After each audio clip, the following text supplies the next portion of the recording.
గౌరవనీయులు తెలుగుదేశం పార్టీ రాష్ట్ర అధ్యక్షులు అచ్చెన్నాయుడు గారు, గౌరవనీయులు ఆలపాటి రాజేంద్ర ప్రసాద్ గారు, జీవి ఆంజనేయులు గారు, కొమ్మలపాటి శ్రీధర్ గారు, రాధాకృష్ణ గారు, రెడ్డి సుబ్రహ్మణ్యం గారు, రెడ్డి అనంతలక్ష్మి గారు, అనగాని సత్యప్రసాద్ గారు, ఆనందరావు గారు, మందలపు రవి గారు, కొండపల్లి అప్పలనాయుడు గారు, సత్యానందం గారు, స్వామిదాస్ గారు, పాతర్ల రమేష్ గారు, యార్లగడ్డ వెంకట్రావు గారు, అదే మరి వీళ్ళందరి ఆధ్వర్యంలో ఈరోజు మీరు చూస్తే తణుకు నుంచి గుర్రు అప్పారావు, కడియాల సూర్యనారాయణ, వీళ్ళు కాకుండా ముఖ్యమైన నాయకులు చాలామంది బడుగు బలహీన వర్గాల నుంచి పార్టీలు చేరుతున్నారు. వారందరికీ సాదరంగా మనస్ఫూర్తిగా పార్టీలోకి స్వాగతం పలుకుతున్నాను. అమలాపురం నుంచి సత్యశ్రీ గారు, మాజీ ఎంపీ ఐతాపత్తుల బుచ్చి మహేశ్వరరావు గారు కుమార్తె, వారి హస్బెండ్ కూడా ఐఏఎస్ ఆఫీసరు, వారు కూడా ప్రజలకు సేవ చేయాలనే ఉద్దేశంతో ఈరోజు పార్టీలోకి వచ్చారు. వారికి వారి అనుమాయులకు అందరికీ కూడా మనస్ఫూర్తిగా పార్టీలకు స్వాగతం పలుకుతున్నాను. ఇంకో పక్క గజపతి నగరం కొండపల్లి కొండలరావు, ఆయన కుమారుడు కొండపల్లి శ్రీనివాసరావు వైసీపీకి రాజీనామా చేసి తెలుగుదేశం పార్టీలోకి వచ్చారు. వాళ్ళ తండ్రి కూడా అక్కడ ఎంపీగా పనిచేశారు. కొన్ని కారణాల వల్ల పార్టీ నుంచి బయటపోయి మళ్ళీ పార్టీకి సేవ చేయాలనే ఉద్దేశంతో మాతృ సంస్థకు వచ్చారు. వారికి కూడా మనస్ఫూర్తిగా పార్టీ తరపున స్వాగతం పలుకుతున్నాను. ఇకపోతే పెదకూరపాడు, ఇక్కడే ఎన్వివిఎస్ వరప్రసాద్ గారు, కంచేటి సాయిబాబు గారు, దండా నాగేంద్ర గారు, వీళ్ళందరినీ చూస్తే ఓసారి బాధ ఆవేదన కూడా కలుగుతుంది. ఎవరైనా సరే ఎక్కడైనా అన్యాయం జరిగితే ఆ అన్యాయాన్ని ఎత్తి చూపిస్తే అపోజిషన్ పార్టీనే కాదు సొంత పార్టీ కూడా లెక్క పెట్టుకోకుండా కడాన జైల్లో పెట్టేస్తారు తమ్ముళ్ళు. అదే జరిగింది ఇప్పుడు సాయిబాబు విషయంలో. అక్కడ నేను చూశాను, పేపర్లో కూడా చూశాం, కృష్ణానదికి అడ్డంగా రోడ్డు వేసాడు ఆ పెద్ద బ్రహ్మాండమైన ఎమ్మెల్యే. ఆయనకి సన్మానం చేయాలి మనందరం కలిసి.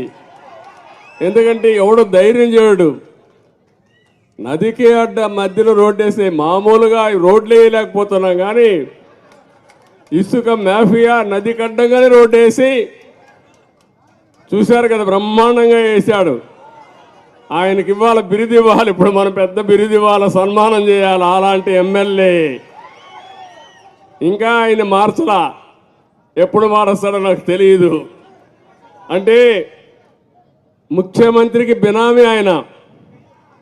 మొత్తం 2 జిల్లాల్లో ఇసుక మొత్తం లావాదేవీలు ఆయనే చూశాడు.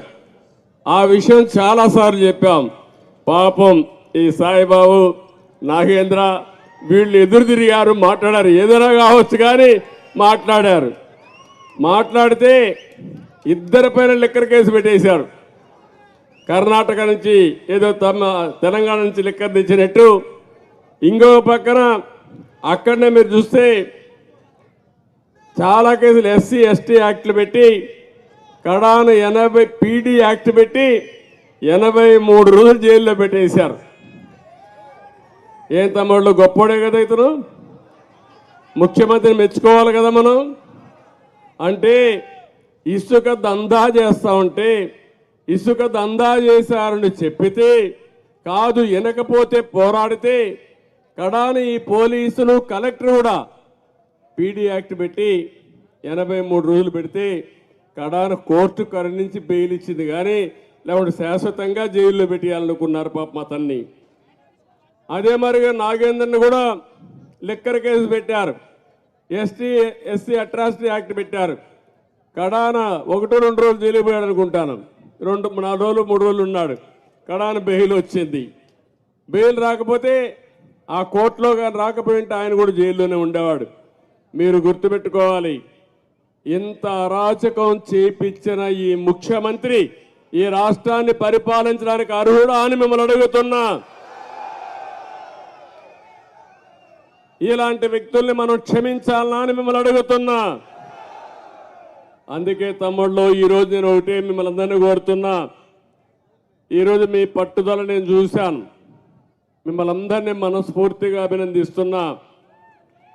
ఈరోజు ఇక్కడికి వచ్చిన వాళ్ళు కొంతమంది రాష్ట్రంలో ఇప్పటికే వలసలు ప్రారంభమయ్యాయి.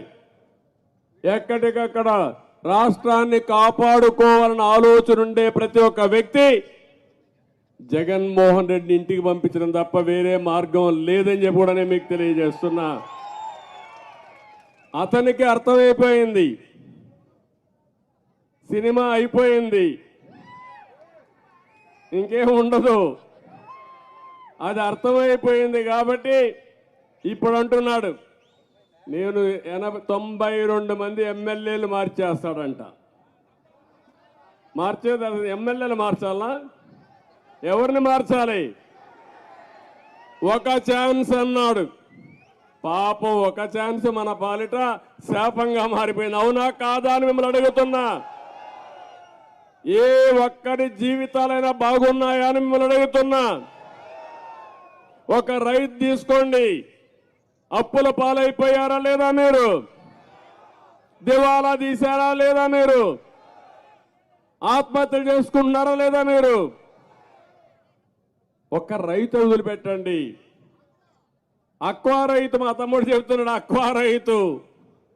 ఒకప్పుడు అక్వా రైతు రొయ్య మార్గం మీసాలు మెలేసే పరిస్థితి ఉంటే ఈరోజు ఏ పరిస్థితి మీది? మొత్తం అక్వా కానీ హార్టికల్చర్ కానీ ఆదాయం వచ్చే పంటలు నేర్పిస్తే వాళ్ళందరినీ ఎట్ట చితగొట్టాలో చితగొట్టాడు ఈ జగన్మోహన్ రెడ్డి. ఏమనాలో నాకైతే అర్థం కావడం లేదు. మళ్ళీ నేను వచ్చిన అక్వా రైతాంగాన్ని బాగుపరుస్తామనే వారికి చాలా ఇబ్బందులు ఉంటాయి. ఎందుకంటే ప్రపంచం మొత్తం మార్కెట్ ఎస్టాబ్లిష్ చేశాం. అమెరికా దగ్గర నుంచి అన్ని దేశాల్లో ఆంధ్రప్రదేశ్ చేపలు రొయ్యలు తినేవాళ్ళు. ఇప్పుడు ఎప్పుడైతే జగన్మోహన్ రెడ్డి పుణ్యం కట్టుకున్నాడో వేరే దేశాలు అభివృద్ధి చేసి ఆ మార్కెట్ వాళ్ళు ఆక్యుపై చేసుకున్నారు. రేపు రాబోయే రోజుల్లో మార్కెట్ కూడా కష్టం ఉండే పరిస్థితి వస్తుంది. నేను ఒకే విషయం మీరు గుర్తుపెట్టుకోవాలి.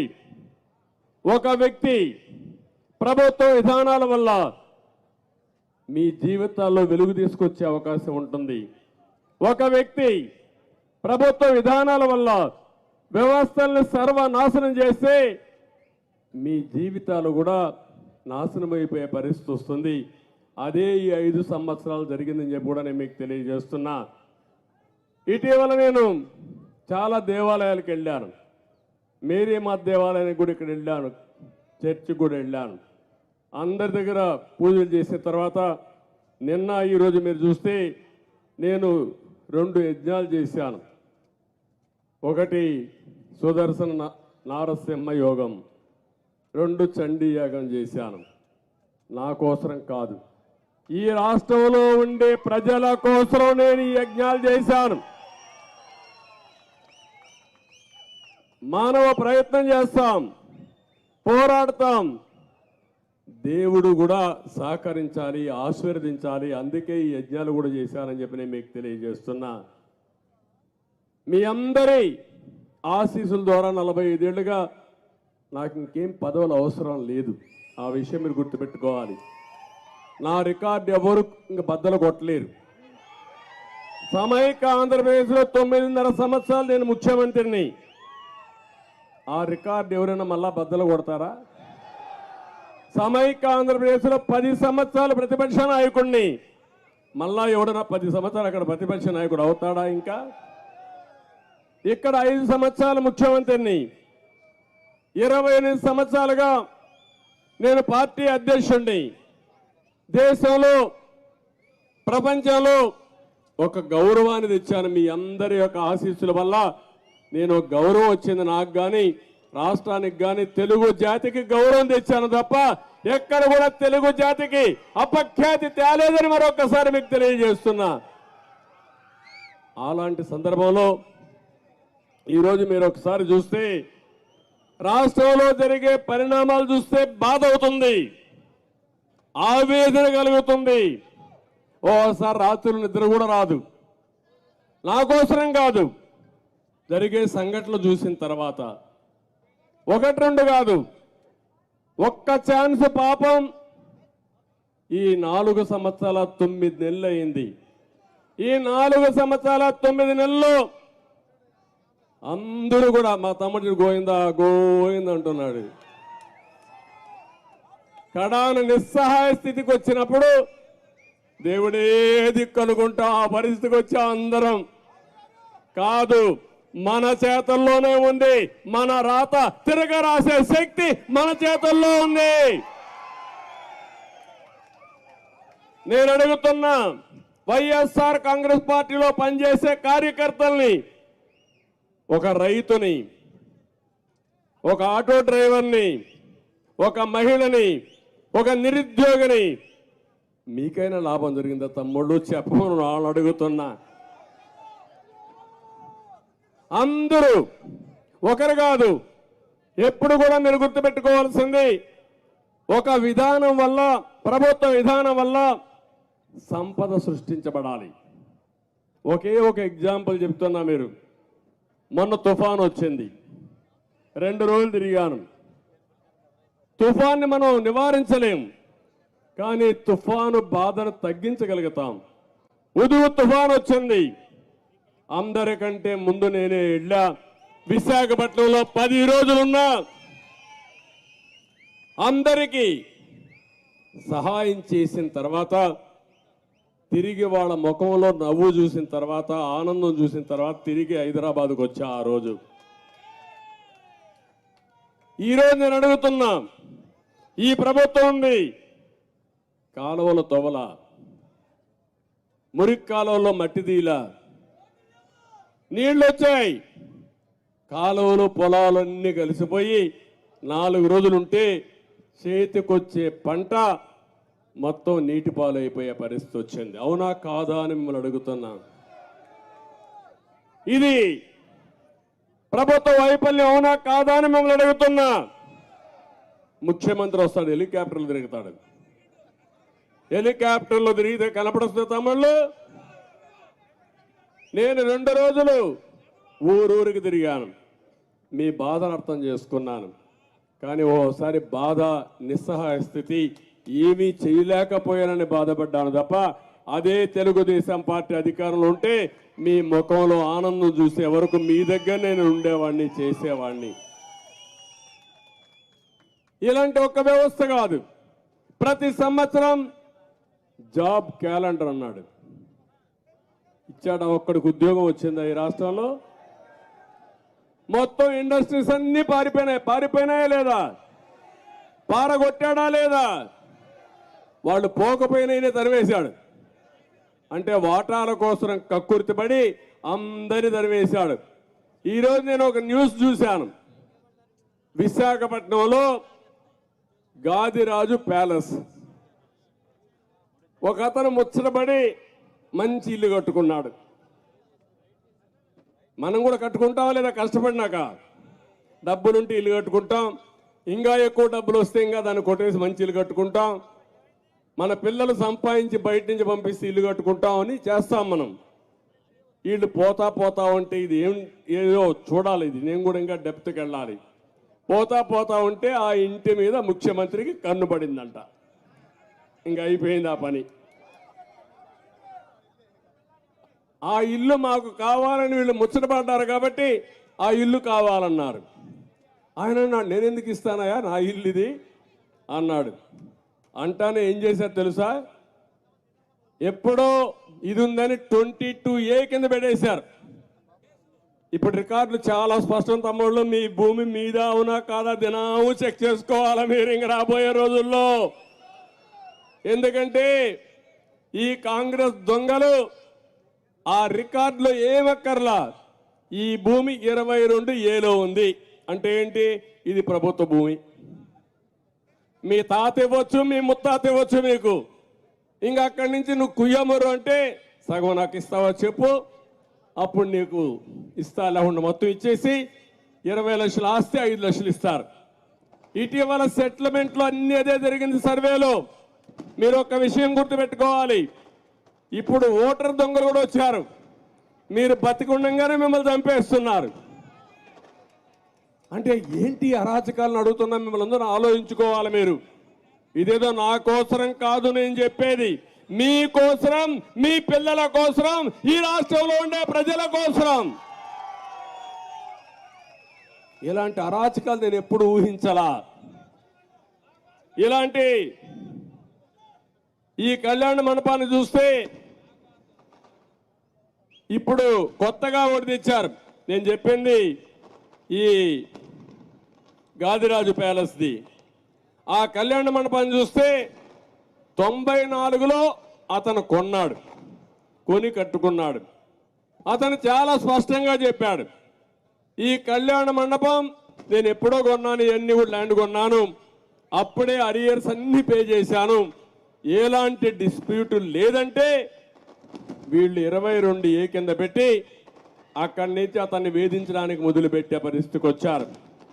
ఒక్క విశాఖపట్నంలో 40,000 కోట్ల రూపాయలు చేసే ఆస్తుల్ని వీళ్ళు కబ్జా చేశారు, సెటిల్మెంట్ చేశారు. గొంతు మీద కత్తి పెడతారు, ఇస్తావా సస్తావా. అదే జరిగింది. ఇప్పుడు మీరు చూశారు, ఇతన్ని ఎవరైతే మన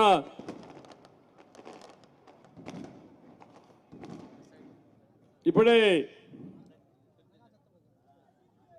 రవిబాబు ఎవరైతే ఉన్నాడో, రవిబాబుని సాయిబాబు ఎవరైతే ఉన్నాడో ఆయన చూశారు. సాయిబాబును చూస్తే ఆయన వినలేదు కాబట్టి PD act, preventive detection act, అది పీడీ యాక్ట్ అంటే ఇంకా బెయిల్ కూడా రాదు, ఇమ్మీడియట్గా అరెస్ట్ చేస్తారు. తర్వాత ఎప్పుడో వస్తే 2 ఏళ్లకో 3 ఏళ్లకో బెయిల్ వస్తుంది. అధికారం ఉందని ఇలాంటి తప్పుడు కేసులు పెట్టినప్పుడు ఈ గాదిరాజు ప్యాలెస్ ఓనరు బెదిరించారు. ఇప్పుడు పేపర్లో వచ్చినాయి ఇవన్నీ. బెదిరిస్తే ఆయన భయపడిపోయి ఇప్పుడు స్టేట్మెంట్ ఇచ్చాడు, నన్ను ఎవరు అడగలేదు, నా ఇల్లు నాదే, నా కళ్యాణ మండపం నాదే, నాకేం సంబంధం లేని స్టేట్మెంట్ ఇచ్చే పరిస్థితికి వచ్చారు. ఇక్కడే గుంటూరులో శంకర్ ప్యాలెస్, మీకు చాలా మంది తెలిసి ఉంటుంది, ఐడియా ఉందా? శంకర్ ప్యాలెస్, శంకర్ విలాస్, మా చెల్లెమ్మంటుంది శంకర్ విలాస్.